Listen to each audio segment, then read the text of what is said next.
بسم اللہ الرحمن الرحیم 25واں پارہ۔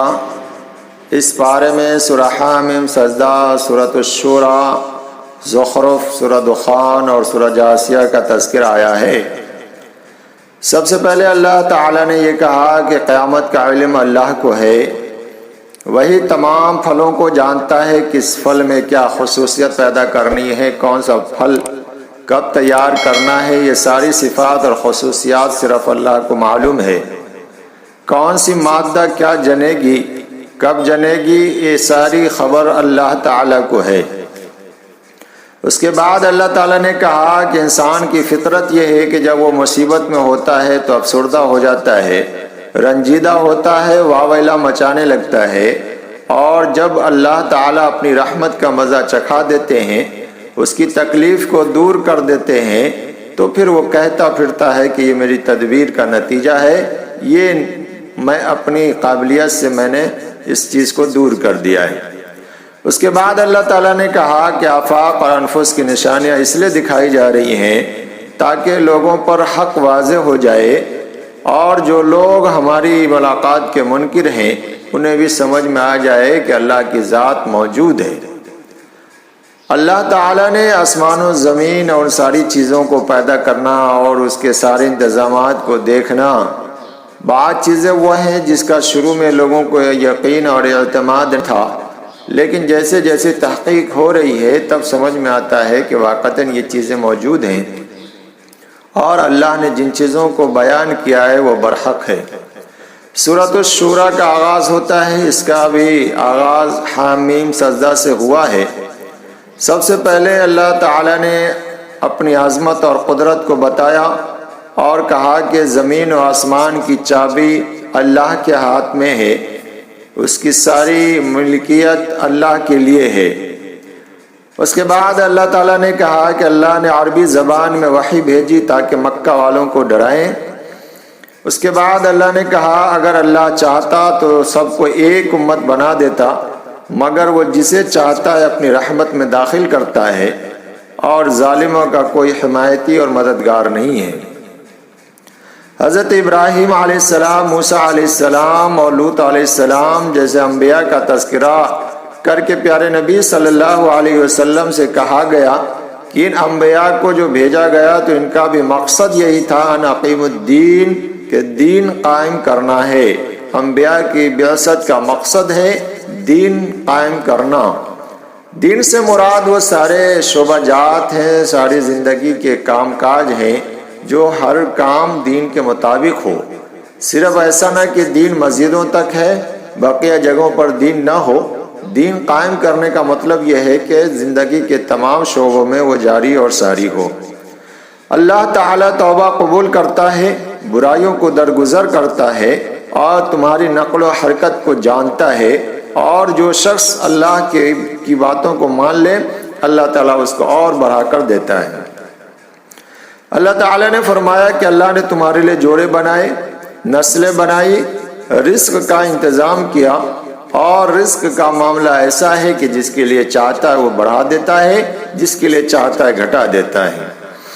اللہ تعالیٰ نے آگے فرمایا کہ جو آخرت کا بدلہ چاہتا ہے ہم اس کو آخرت میں دیں گے، اور جو دنیا چاہتا ہے ہم اس کو دنیا ہی میں دے دیں گے، آخرت میں ایسے شخص کا کوئی حصہ نہیں ہوگا۔ اللہ تعالیٰ نے اپنی نشانیوں کا تذکرہ کیا کہ جہاز کو دیکھو، وہ لاکھوں ٹن وزن لے کر سمندر کا سفر کرتا ہے لیکن کبھی ڈوبتا نہیں ہے۔ کون ہے وہ ذات جو اس وزنی جہاز کو، کشتی کو سمندر میں ٹھہرائے ہوا ہے، استقرار حاصل ہے۔ اللہ تعالیٰ نے کہا تمہیں جو کچھ ملا ہے وہ عارضی ہے، اللہ کے یہاں جو کچھ ہے وہ دائمی ہے اور بہتر ہے، ہمیشہ رہنے والی چیز ہے، لہذا تمہیں حاصل کرنا ہے تو ایسی چیز حاصل کرو جو دائمی ہے اور ہمیشہ رہنے والی ہے۔ اللہ تعالیٰ کا انعام ان لوگوں کے لیے ہے جو ایمان لاتے ہیں، اپنے رب پر بھروسہ رکھتے ہیں، بے حیائی سے دور رہتے ہیں، اور کبھی غصہ آ جائے تو معاف کر دیتے ہیں۔ ان لوگوں کا شورائی نظام ہوتا ہے، یعنی جو بھی کام اور فعل ہوتا ہے وہ مشورے سے ہوتا ہے۔ اللہ نے جو دیا ہے اس میں سے خرچ کرتے ہیں، اور اگر کبھی ان پر کوئی ظلم ہو جائے پھر بھی اپنے موقف سے ہٹتے نہیں ہیں، اپنے موقف پر ڈٹے رہتے ہیں۔ اللہ نے فرمایا کہ برائی کا بدلہ اسی کے برابر ہے، یعنی اگر کسی نے آپ کو ایک تھپڑ مارا تو شریعت نے اجازت دی ہے کہ آپ بھی اس کو ایک تھپڑ مار سکتے ہیں، لیکن اللہ تعالیٰ نے فرمایا کہ اگر کسی نے تمہارے ساتھ بدتمیزی کی، تمہارے ساتھ کوئی غلط حرکت کیا ہے، بدلہ لینا چاہو تو لے لو، لیکن اگر تو نے معاف کر دیا تو اللہ کے یہاں اس کا بہت بڑا اجر ہے۔ اللہ تعالیٰ ظالموں کو ناپسند کرتا ہے۔ اس کے بعد اللہ تعالیٰ نے بڑی اہم بات بیان کی کہ اللہ جس کو چاہتا لڑکا دیتا ہے، جس کو چاہتا لڑکی دیتا ہے، اور جس کو چاہتا ہے دونوں دیتا ہے، لڑکا لڑکی دونوں دیتا ہے، اور کسی کسی کو بانجھ بنا دیتا ہے۔ معلوم یہ ہوا کہ بچے کا پیدا ہونا یا لڑکا لڑکی کا ہونا یہ انسان کے اختیار میں نہیں ہے، یہ اللہ کے اختیار میں ہے۔ اللہ تعالیٰ جس کو چاہتا ہے جو بچہ نواز دیتا ہے۔ اس کے بعد اللہ تعالیٰ نے کہا مصیبت جب بھی آتی ہے تو تمہارے اعمال کی وجہ سے آتی ہے۔ انسان جو کچھ کرتا ہے اس کے نتیجے میں اس کے اوپر مصیبت آتی ہے، لہٰذا جب بھی مصیبت آ جائے تو انسان کو غور و فکر کرنا چاہیے کہ کس وجہ سے یہ مصیبت آئی ہے۔ اس کے بعد آخر میں فرمایا کہ جو صبر کرے، معافی کا طریقہ اپنائے، تو یہ بڑے حوصلے کی بات ہے۔ انسان کو حوصلہ ہونا چاہیے اور اس کے نتیجے میں لوگوں کو معاف کر دینا چاہیے۔ اس کے بعد سورہ زخرف کا آغاز ہوتا ہے۔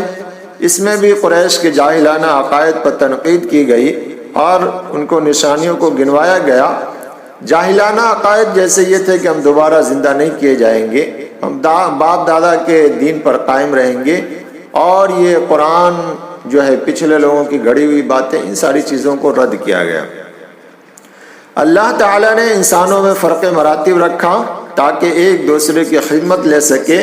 کسی کو اللہ تعالیٰ نے مالدار بنا دیا، کسی کو غریب بنا دیا، تاکہ یہ غریب مالدار کے پاس جا کر کام کر کے محنت کر کے مزدوری حاصل کر سکے۔ اگر اللہ تعالیٰ سب کو ایک درجے میں کر دیتا تو پھر کوئی کسی کا کام نہیں کرتا۔ حضرت موسیٰ علیہ السلام کا بیچ میں تذکرہ آیا اور پھر آخر میں اللہ تعالیٰ نے کہا کہ لاپرواہی کرنے والا کا ساتھی شیطان ہوتا ہے جو اسے سیدھی راستے سے روکتا ہے، اور جب انسان جنت میں جائے گا تو وہاں اس کی ساری خواہشیں پوری کی جائے گی۔ دنیا میں انسان کی خواہش پوری نہیں ہوتی ہے، لیکن جب وہی بندہ جنت میں جائے گا وہاں جو چاہے گا وہ چیز اس کو مل جائے گی اور ساری خواہش پوری ہو جائے گی۔ سورہ دخان کا تذکرہ آیا۔ اس میں اللہ تعالیٰ نے اپنی تخلیقات کو بیان کیا ہے، زمین و آسمان کی پیدائش، پہاڑوں کا پیدا کرنا اور بھی ساری چیزوں کا تذکرہ آیا۔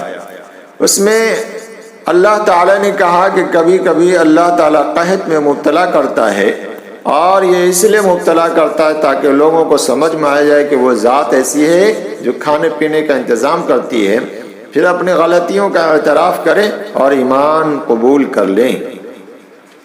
اور جب مصیبت آتی ہے لوگ دعا کرتے ہیں تو اللہ تعالیٰ اس کی مصیبت کو دور کر کے پہلی حالت پر لا کر کھڑے کر دیتے ہیں۔ اس کے بعد اللہ تعالیٰ نے کہا کہ ہم نے اس قرآن کو ایک لیلۃ المبارکہ میں اتارا، شب قدر میں اتارا۔ اسی رات میں تقدیر کے فیصلے بھی ہوتے ہیں، یعنی رمضان المبارک کا جو یہ آخر عشرہ چل رہا ہے، اس میں جو شب قدر کی راتیں آتی ہے، طاق راتیں، اس رات میں اللہ تعالیٰ نے قرآن کریم کو نازل کیا، اور اسی رات میں انسانوں کے فیصلے ہوتے ہیں، تقدیر کے فیصلے ہوتے ہیں۔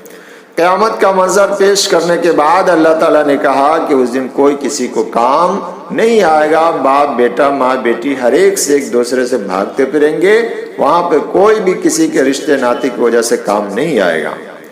جہنمیوں کا تذکرہ آیا کہ جہنمی جب پانی مانگیں گے تو ان کو کھولتا ہوا پانی دیا جائے گا، اور اگر انہیں بھوک لگے گی کھانا مانگیں گے تو زقوم یعنی کانٹے دار پھل دیا جائے گا، جس کو نہ وہ کھا پائے گا اور نہ وہ پانی پی سکے گا، اس کا تذکرہ کیا گیا۔ سورہ جاسیہ کا آغاز ہوتا ہے۔